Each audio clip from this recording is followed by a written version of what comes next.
వచ్చే ఏడాది జరగనున్న కేరళ అసెంబ్లీ ఎన్నికలకు ఇప్పటి నుంచే ప్రిపరేషన్స్ మొదలయ్యాయి. పార్టీలు మెల్లగా పావులు కదుపుతున్నాయి. ఇక అగ్రనేతలు మాత్రం ఈవెంట్ ఏదైనా ఇండైరెక్ట్ గా ప్రతిపక్షాలపై ఆరోపణలు మొదలు పెడుతున్నారు. మొన్న మోడీ, ఇవాళ సోనియా కేరళలో టూరేశారు.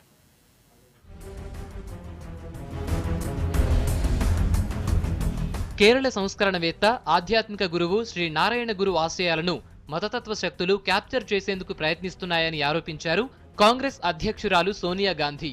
కేరళలో పర్యటించిన సోనియా శివగిరి ముత్తు ఆలయం దగ్గర జరిగిన భక్తుల వార్షిక తీర్థయాత్ర ప్రారంభోత్సవంలో పాల్గొన్నారు. నారాయణ్ గురు ప్రవచనాలను గుర్తు చేసిన సోనియా మతవాదం, విద్వేషం, మతమౌఢ్యాన్ని వ్యాప్తి చేసే వారికి వ్యతిరేకంగా పోరాడాలని ఇండైరెక్ట్ గా బీజేపీపై విమర్శలు చేశారు.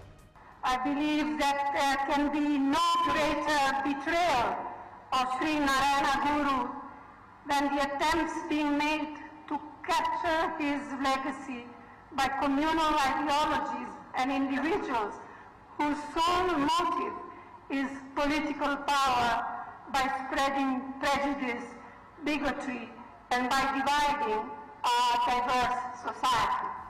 శ్రీ నారాయణ్ గురు 1903లో శ్రీ నారాయణ్ ధర్మ పరిపాలన యుగంని స్థాపించారు.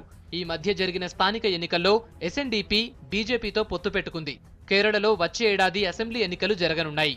వాటిలో కేరళ హిందువుల్లో మెజారిటీ వర్గమైన ఈ జావాల ఓట్లు కీలక పాత్ర పోషించనున్నాయి. ఈ పరిస్థితుల్లో ఈ జావాలు ప్రతి ఏడాది ఆధ్యాత్మిక యాత్ర చేపట్టే శివగిరి ముత్తు ఆలయం ఇటీవల రాజకీయంగా ప్రధాన ఆకర్షణగా మారింది. లెఫ్ట్ పార్టీలకు సంప్రదాయ ఓటు బ్యాంకు అయిన ఈ జావ వర్గాన్ని తమ వైపు తిప్పుకోవడానికి ఇటు బీజేపీ, అటు కాంగ్రెస్ గట్టిగా ప్రయత్నిస్తున్నాయి. అందులో భాగంగానే ఈ నెలలోనే కేరళ వెళ్లిన ప్రధాని మోడీ రాష్ట్ర బీజేపీ నాయకులతో కలిసి శివగిరి ఆలయానికి వెళ్లారు. పూజారులు, మత పెద్దలతో సమావేశమయ్యారు.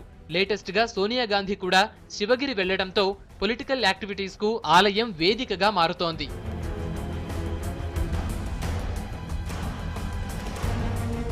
ఇక కేరళ పర్యటనలో భాగంగా కొట్టాయంలోని Rajiv Gandhi institute of technology silver jubilee function లో సోనియా గాంధీ పాల్గొన్నారు. ఈ కార్యక్రమానికి కేరళ సీఎం ఉమెన్ చాందీ కూడా అటెండ్ అయ్యారు.